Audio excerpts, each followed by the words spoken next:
it away, Emilio. Thank you, Jody. It is my pleasure to introduce the next two speakers. First, we'll have Derek Young. He's a research ecologist at UC Davis. He works on forest disturbance ecology, especially forest recovery following drought and wildfire. And he aims to perform research to inform forest management. So he's going to talk about gene flow in the light of reforestation efforts. And after that, we'll have Jessica Wright. Dr. Wright received her PhD in plant biology from Rutgers University. She started as a research geneticist with the USD Forest Services at Pacific Southwest Research Station, and where she works focusing on the question of seed transfers and post-fire reforestation in California. So thank you both for your availability and looking forward for your talks.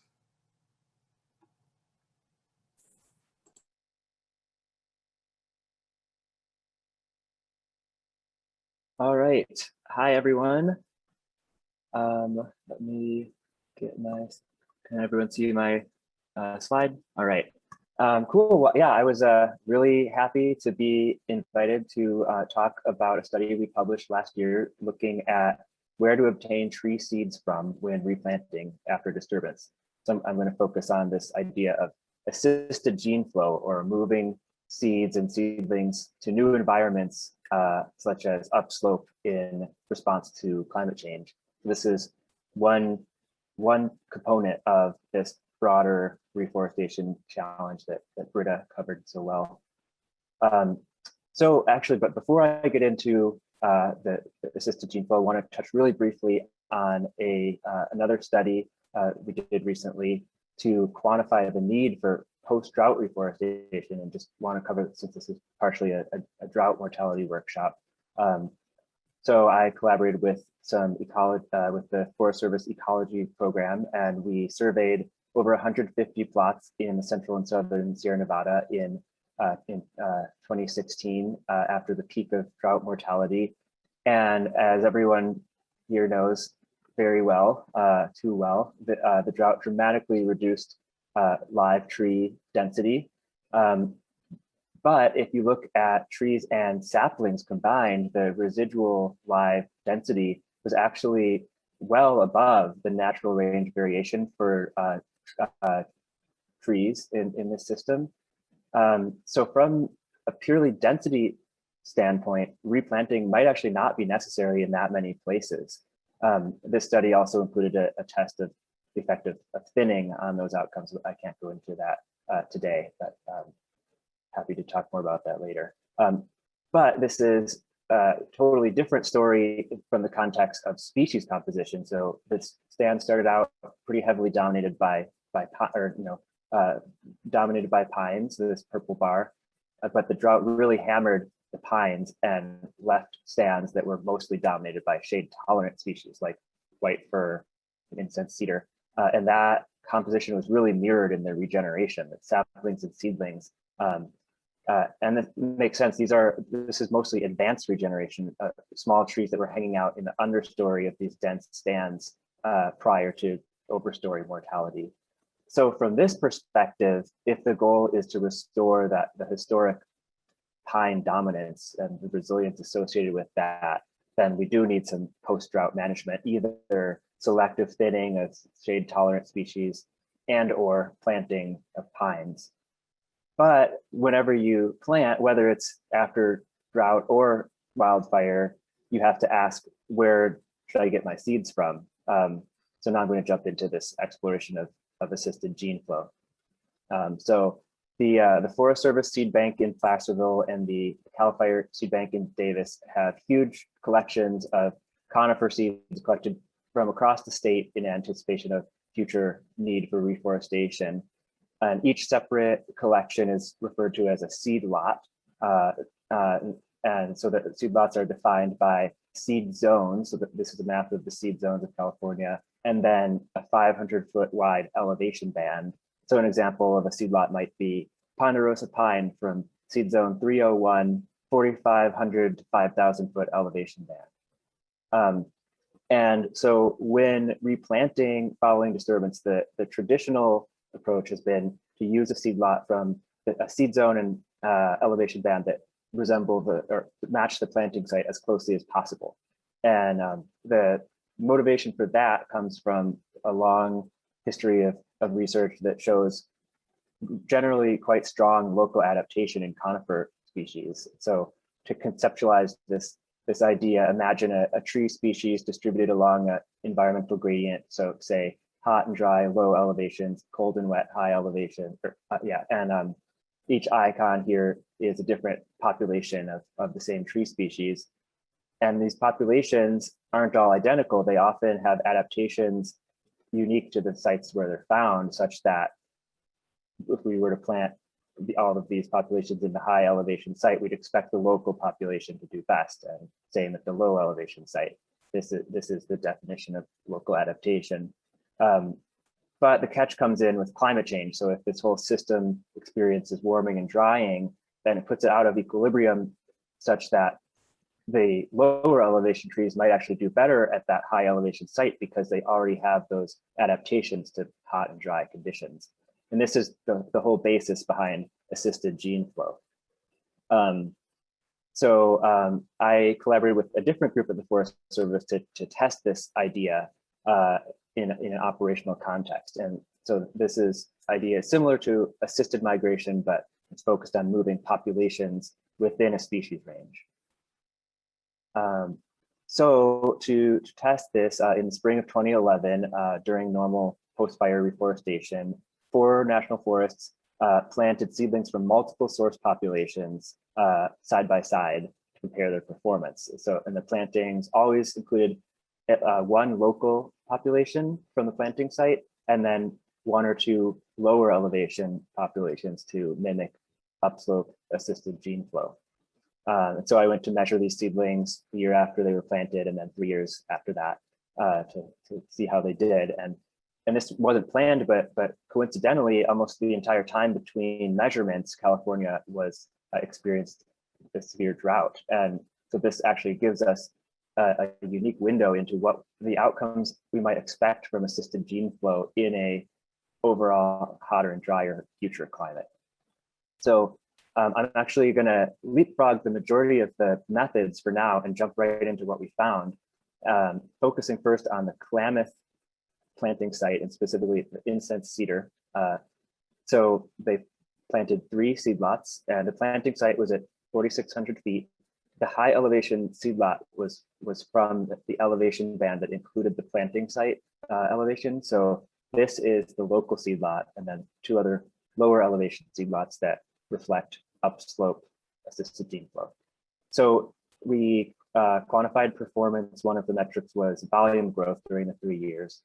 And we found that indeed a lower elevation seed lot performed significantly better than the others. But this wasn't exactly the way we expected it to shake out. That the drought was extreme, but we were surprised that a seed lot from a full 3,500 feet below the planting site would do so clearly better than the others, and that there wouldn't be any signal of the mid-elevation seed lot doing better. So this kind of pointed us to some challenges associated with seed lots that we wanted to dig into a little further. And so I'm going to kind of walk you through that. So we can look at, we can kind of pinpoint where these seed lots might have been collected from. By first, we know of seed zone 301, so outline that here. That's where the planting site was in that seed zone. Now we zoomed in on that, and then we can map out the elevation bands by switching to a map of elevation and then mapping out these bands. And so what these reflect are the range of geographic space where the seeds in that seed lot may have been collected from based on the records. And often this is about the most specific we can get geographically. The planting or collection records do often contain more specifics, such as township range and section, but it can be spotty and inconsistent sometimes. So in many cases, this really is the most specific we can get.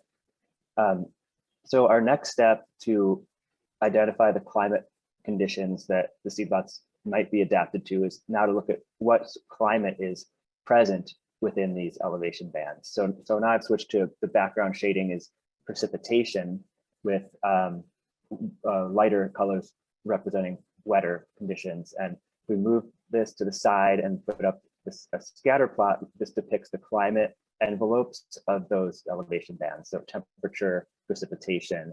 And so first thing that's clear is the lower elevation seed lot is generally from warmer temperatures, as we'd expect. But there's a lot of variation in precipitation within these elevation bands, and that could be, so for example, if the seeds had been collected from the southern end of this potential range, they'd be from a very wet site. If they were collected from the northern end, they'd be from a really dry site. So this is a more than twofold range of precipitation that the seeds in this seed lot might have been collected from. So this kind of starts to hint at why we might have gotten our unexpected results.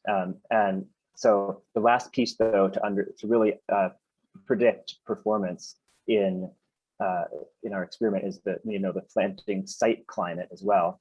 That's what this gray star represents. But during the period of the experiment, it was in a severe drought. It was not experiencing normal average climate. So if we plant the climate average during the experiment, you see it was hotter and drier than average. And in fact, it falls right within the climate envelope of the mid-elevation seed lot. So if local adaptation is present, we might actually expect it to do better. And this is kind of illustration of the motivation behind assisted gene flow. So back to, again, our results for this specific species. It's actually not what we found. We were expecting the mid-elevation seed lot to do better. We found the low did better. What could explain this? So one possible explanation is that if the seeds had been collected from this very wet site and then planted into the dry site, even though it's within the same elevation band, that's a very different climate. It might not be adapted to the drought conditions in that planting site. Same for the high elevation seed lot. And maybe the low elevation seed lot was collected from a site that's actually more similar to the planting site. And this could especially make sense if the conditions these trees are responding to are related to precipitation, like water availability, where the collection site actually really closely resembles the planting site.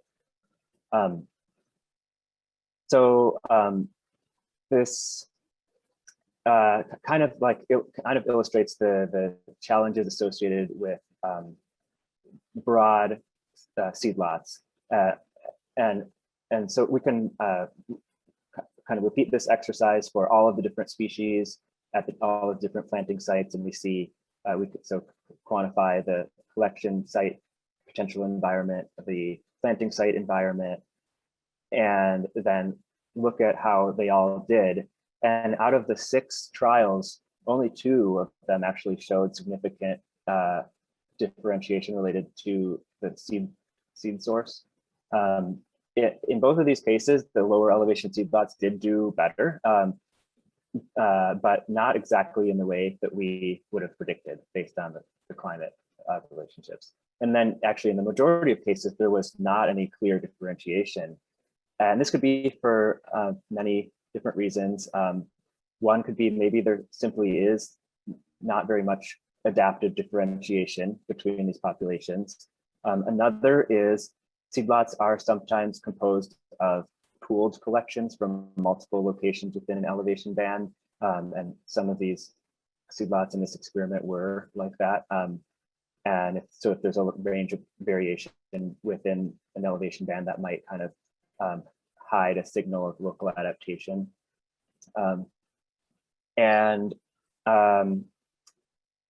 So those are potential reasons. And another big reason that could explain the lack of differentiation is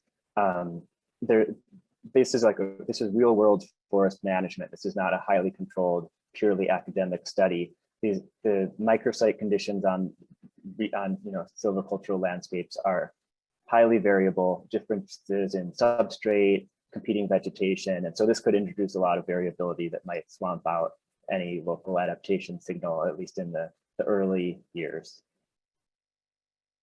So working through this study kind of revealed a few best practices. Just a 1 minute warning, Derek. Sorry to interrupt. Okay, great. Just wrapping up.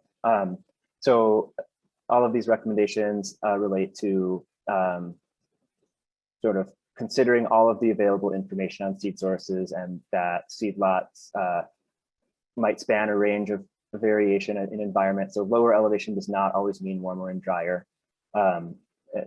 Upslope assisted gene flow, it's not a one size fits all response to climate change. And so important to consider the potential negative or unexpected consequences of seed transfer. And this could relate to they might be adapted to conditions other than climate, like soils or pests and pathogens, that could lead to unexpected outcomes if you're transferring just based on climate relationships. And then also to remember that climate change is a moving target. And so if we plant trees so that they match a future expected climate, they might not be adapted to the present climate. So this is a sort of catch-22 that we really have to balance and work out.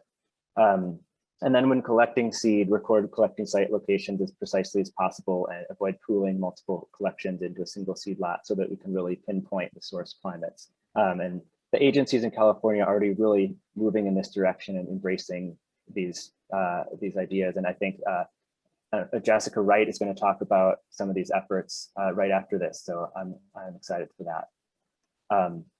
So just to wrap up, just want to acknowledge everyone who contributed to this. These are mostly results from a paper we published in Ecosphere in 2020. So acknowledging my co-authors, other staff who made this possible, funding from the Forest Service, NSF, and UC Davis. And I want to acknowledge our study sites were located on the homelands of the Karuk, Maidu, Tongva, Serrano, and Cahuilla people. And then finally, as tricky as these challenges with moving seeds and seedlings are, they definitely beat the alternative. So thanks. Great, thank you, Derek. Sorry, thank you, Derek. That's great. If you want to share your presentation, Jessica, we'll go right to you.